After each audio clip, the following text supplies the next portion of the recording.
เม่นะฮะพี่น้องมันจังเฮ้ยกูอัดคลิปอยู่คล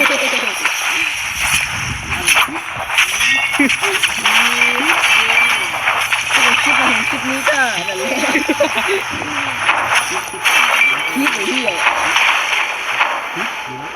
คลิป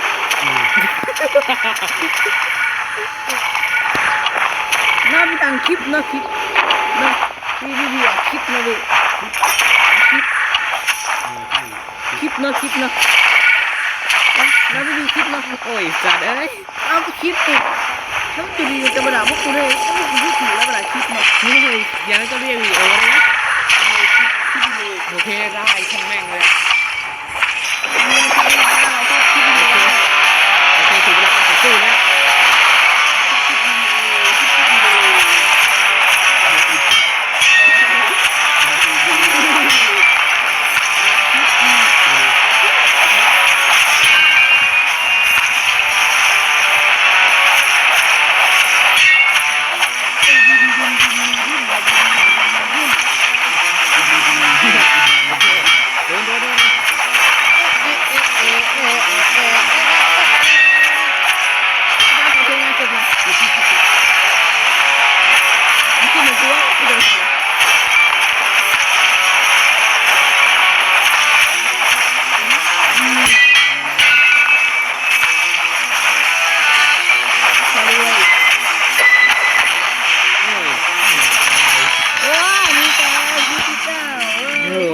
เสียงหนึ่งนี่ไม่รู้ว่าคุณไม่ได้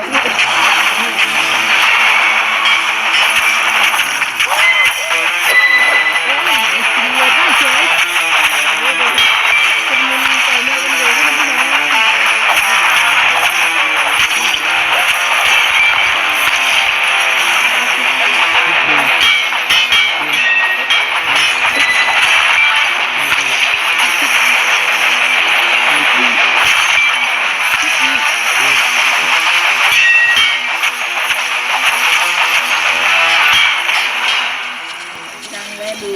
ที่หูเลยเราได้ดู